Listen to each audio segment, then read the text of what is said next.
Hello and welcome, Star Wars fans, to this week's episode of Duel of the Ranks, a show where we debate takes so hot that they'd melt a planet with twin suns. My name's Brody, and I'm joined by my co-host Amanda as we attempt to discover what story is truly the best from a galaxy far, far away. On this week's episode, we're going to be discussing some ranks and some hot takes from the Clone Wars Season 1, Episodes 13 and 14. By the end of this episode, we'll have a definitive answer on where these pieces of Star Wars content ranks amongst the rest. But with that, I still got to get my numbers in. I got them. We watched the show before we came on to this thing. I wrote them down. You pressed record and you were like, wait, now I'll do the podcast Now I'll do prep. my job. Now I'll do my podcast prep. We're doing it live. We're doing it live, people. What did you think of this episode? I actually really liked these episodes, and I don't want to. The thing is I don't want that to influence your ranking of it. Well, I already wrote my numbers down, and your numbers are high. My numbers are the highest of any of these Clone Wars episodes that we've watched thus far. Oh my gosh. Okay, so tell the audience what happened. Okay, so we're reviewing these two episodes. The first one is Jedi Crash, when Anakin Skywalker is gravely injured in battle. Jedi General Aayla Secura must teach Ahsoka the Jedi philosophy of having no personal attachments while they brave a hostile planet in search of medical help for the Jedi Knight. And the second part of this story is Episode 14, Defenders of Peace. While the Jedi combat a new Separatist weapon, the pacifist Lorman must decide whether they will lay down to the oppressive Separatists or fight with Anakin, Ahsoka, and Aayla Secura. So actually watching this again, this was one of the episodes that I remember watching the first time around. Like I was like, oh, this is familiar because it had lingered with me for so long.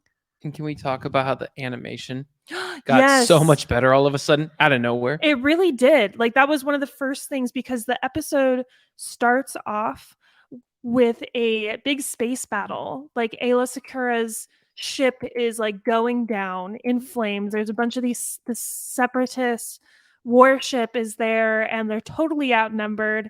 And it kind of reminded me, we're jumping way ahead here, but to season 7, like sort of how the whole series like wraps up with the Siege of Mandalore. You have like Ahsoka on with these clone troopers like falling into a planet, and Anakin kind of jumps out and is like, you know, being all rogue and stuff. But what I really loved about these episodes is we really got to learn more about our characters. We saw Ahsoka questioning the Jedi way, and we got some character development, I think, from everyone across the board. You see everyone responding to this species that is very like pacifist, like they don't want anything to do with the war, and that puts every single character, whether it's a clone or a Jedi, they have to reflect on what that really means. Yep. Like they're like, oh, we are peacekeepers. And they're like, how can you be a peacekeeper if you're fighting? Yep. And they're like, wait, I didn't think about it like that before. So I love a Clone Wars episode that really stresses the weight of war and the conscience of war. And I think this one was awesome for that. Yeah, I didn't get any of that out of it. I thought it was fine.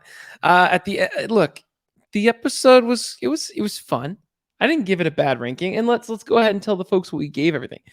I gave the first episode a 67.8. You gave it a 78.6, which averages the first episode out to a 73.2. Whereas the second one, I gave it again a 67.8, which makes sense. They're both like part A and then, part A, B, but they're both the same thing. So very similar number wise. And actually they're not the same numbers. I just realized that you put them in wrong.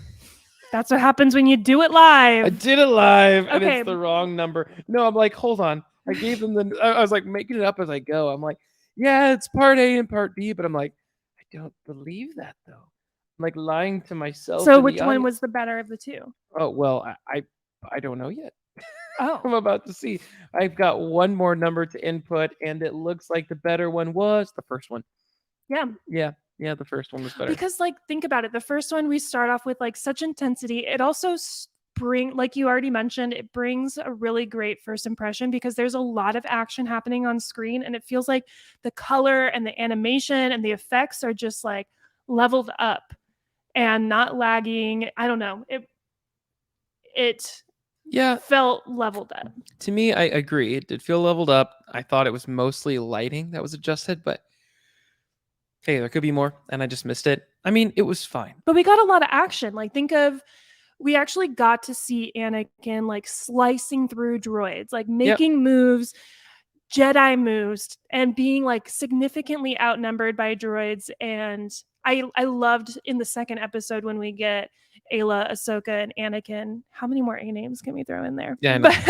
But it's them against like a whole like Just like a fleet. battalion. Yeah, of them, yeah. Like they're like, all right, send round Wave after one, wave. send round two. And that was super cool. I was like, this is Star Wars. This is Clone Wars.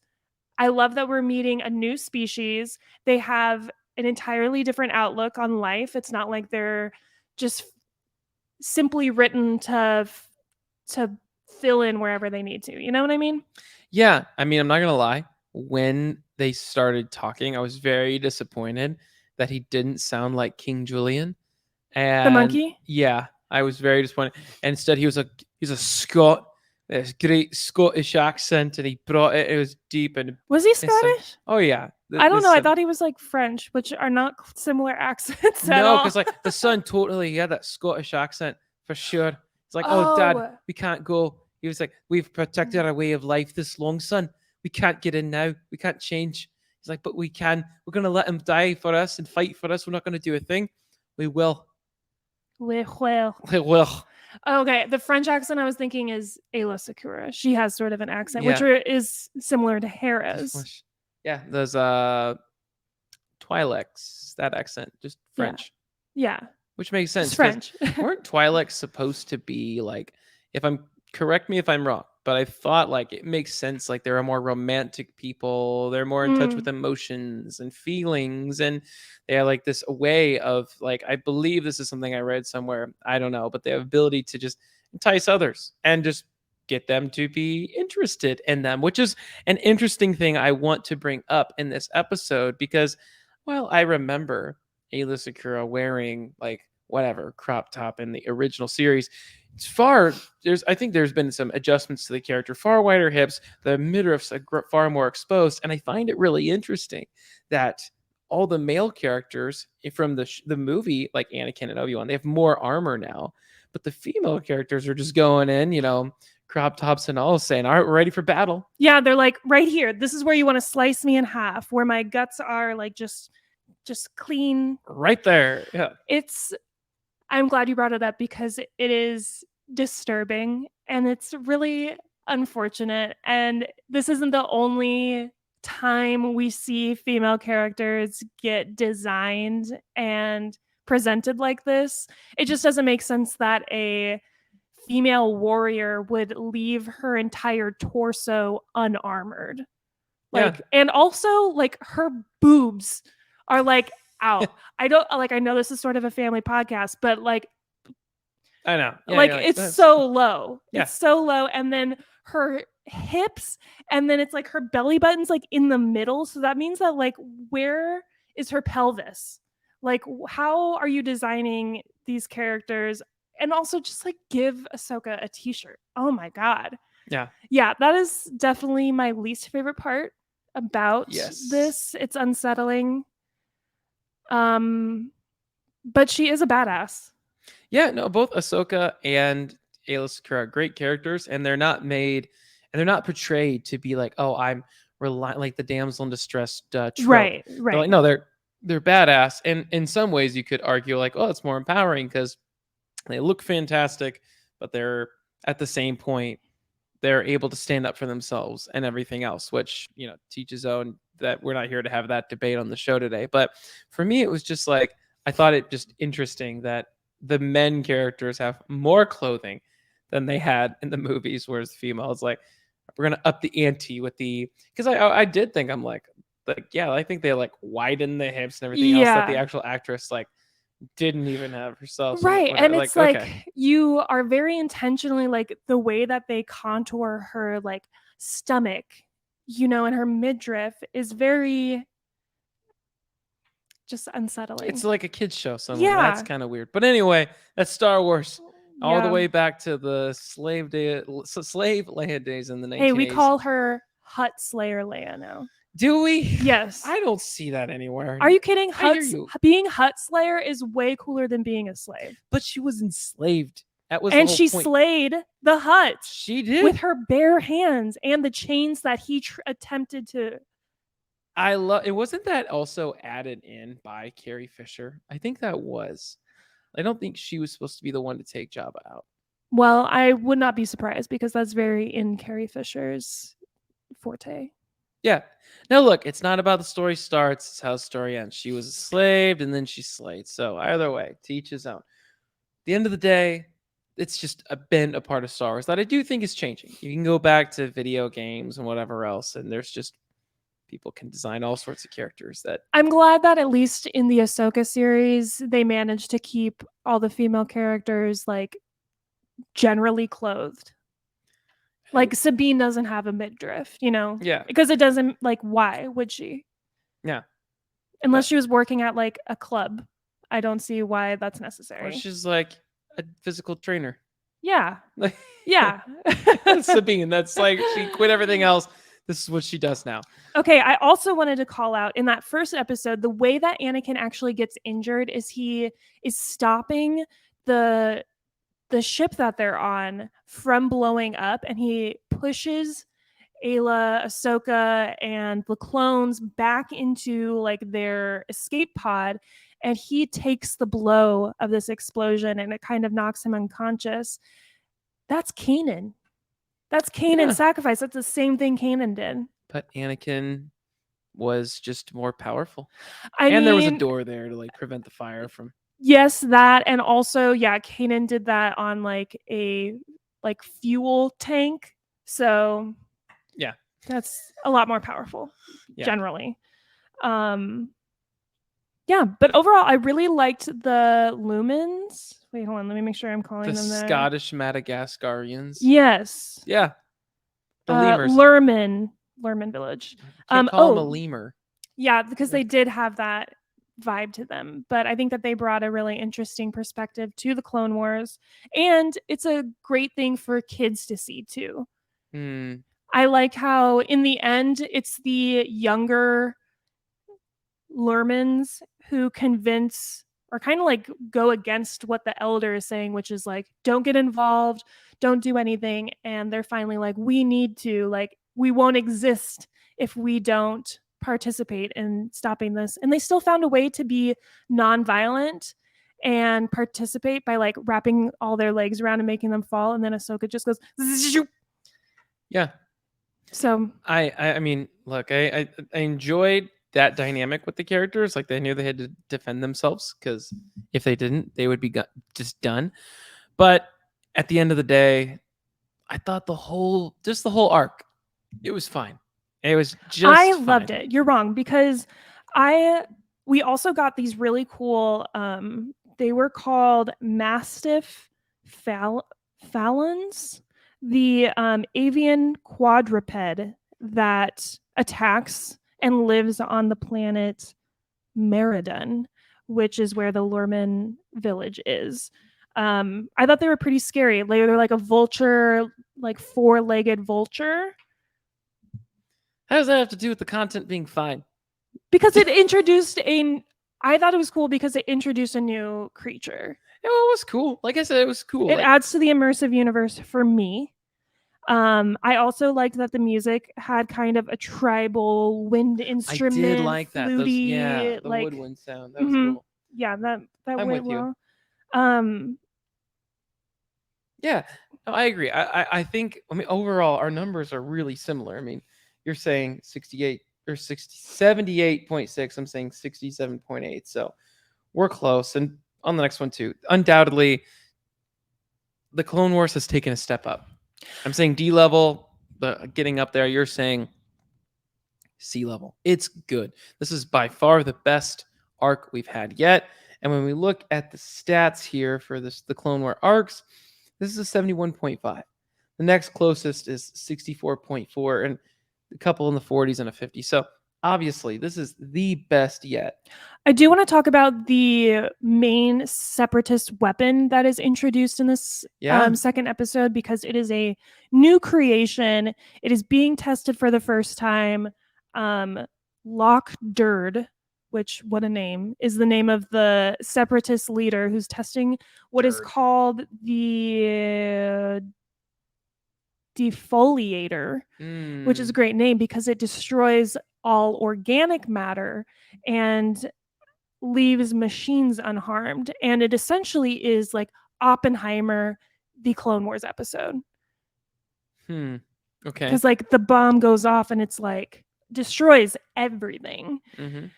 And I was like, this is timely because we just saw Oppenheimer last week. Yeah. Well, it's interesting too because they have this tech, but I don't know if it's ever utilized outside of this instance in Star Wars. I can't think of any other movies or. I think it makes another appearance in a Clone Wars future. They're like, arc. you know what? We're gonna put all our eggs in the Death Star. We want to kill everything, not just organic matter. So yeah, we're gonna put our time. I mean, it's a really well thought out weapon. Like if I was running a Separatist army based on on robots being my soldiers, that's definitely the weapon that I would use to win the war. But would you be a Separatist? No, I think you would, because they're like there's an order to the things, and Count Dooku's like, yeah, screw that. Here's this other way. We're gonna like throw this different movement, and you guys, there's all these 1%ers that are speaking for us, and at the Senate, that's dumb. We're gonna introduce this socialist. See, but then the Separatists make it seem like they are giving a voice to the people that they are protecting, but really they are stifling them. 100%. Yeah. But don't you think you'd be a Separatist? Like you would take I think you just, more than anything, you'd be like, I have a chance to break the order that's been for thousands of years. That is very Scorpio. And create something else. You're like, you know what? You guys might get hurt, and I'm sorry, but we'll take care of you in the end. Right now, we got to get rid of this Senate. I think you'd be a Separatist. I don't think I'd be a Separatist. I think I would be like a total contrarian. Like, I'm not going to be a Republic or Separatist. I'm going to be like Asajj Ventress. I'm going to be Saw Gerrera. I'm going to be in the middle. Those are the scariest. I can't with Saw. There are a lot of weight to each side. Yeah. Neither side is totally good. I mean, both sides are just Palpatine at the end of the day. Yeah. No, I think the Separatist movement, like what makes it really appealing to me is that it's the ideas of everyone who are jumping into it. They're not Palpatine. They're not, Count Dooku or anything else. They're just regular, like just planets with leaders who are like, hey, we're not being represented. We don't have food. We don't have these resources. We need to survive. And this republic couldn't care less. So. And to be fair, though, like the Separatists also don't care, but they need them in order to like gain ground in the war. So it's really like politics in America. The parties just keep on fulfilling their own agenda and kind of leaving the general pop to fight it out with each other. Yeah, but could you imagine though, like if the Separatist army, like something that I think would be interesting, what if there was some leader within the Separatist movement that was calculated and intelligent and not a military general like General Grievous, but someone who was a bit more tactical and more operations minded and saw like, this is just one big sham. Like this you mean thing. Admiral Thrawn? Yeah, someone like that who kind of moves up the ranks but is able to kind of see the system at play and say something's off and kind of detects it and starts to question it. But questioning it, like if there's someone else up top that could have their head, shouldn't just speak up. But then over time gains ground, gains popularity, becomes extremely popular with all the Separatists, almost starts his own political campaign, and then becomes the face of it. I mean, can you imagine something like that happening? And then, yeah, you could have the fall of Dooku, but that doesn't mean the end of the war. You have this other person who's like, well, I wasn't even aligned with this guy anyway. We're going to do this now. See, And that to me seems like what Thrawn is like written and designed for, to be that kind of almost the antithesis of like the I was gonna say the Republic. Empire. The Empire. But yeah, I also have not read the Thrawn books, so I'm sure that idea is going to offend some Star Wars fans when they re-listen to it. So they're already offended. They've already offended somebody somewhere with some take. No, I mean, I just think it'd be interesting to have someone like that, because I feel like so far the characters in these shows are very two-dimensional, kind of dumb, and like, all right, Count Dooku's bad because he's bad. And yeah, like now they're adding more weight and story to these characters, but you don't have really complex villains or heroes yet. yeah, And that's what I'd love to see. Someone, because a Separatist, there is something interesting that it's easy to manipulate these people because they need food. But what if you had someone beneath, like I guess in Palpatine's case, someone beneath them who detects it, sees it. Obviously, Palpatine's going to sense that and try to take that person out. But you're kind of, I guess, hoping for an Andor type political war within the Separatist movement that actually advocates for that would those be planets. A cool story. Yeah, and like obviously that guy's getting put down. I mean, Palpatine's yeah. not gonna like, well, it almost kind of, when you said Andor, it almost kind of runs into like Bodhi Rook being a Separatist pilot and then switching sides. So there definitely are stories to pull from that, and I'm surprised we haven't gotten more of those, because like what made Finn such an interesting character was that he actually had the Force call upon him and like pull him out of his he defected. Yeah, completely. Yeah, I would love to see a story like that. And right now, I mean, they get it. Like the Clone Wars, it's still finding its identity. You're gonna have kids episodes. You're gonna have like a more adult focused episodes.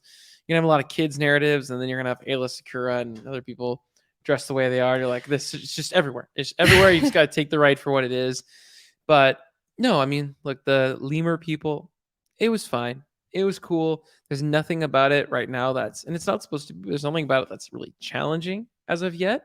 So giving it, a D+ type score feels fair, because very rarely in Star Wars I felt like it was better than D, which is why my score reflects that. Yeah, but you gave a C- C's where you gave it like, yeah, and that's, that's fine. But very rarely do we hand out A's. Oh yeah. Very rarely on this show. And there's a reason why. It takes the cream of the crop to get there. And B's, it's like, well, there's a few. So lots of C's and a lot of this arc blows all of the other arcs that we've reviewed so far out of the water. I'm looking at it right now, and this arc cumulatively scores a 71.05. The second best arc that we've reviewed in Clone Wars was the Nute Gunray arc, most recently, episodes 8-10. But yeah, these were definitely our highest rated episodes so far. Yeah. Well, I mean, they were good. They were solid episodes. And I don't think we have a whole lot more to say about them unless you got something else to say. Otherwise, I think we should go right into the hot take segment, because they were fine episodes. Let's do it. I got nothing else to say.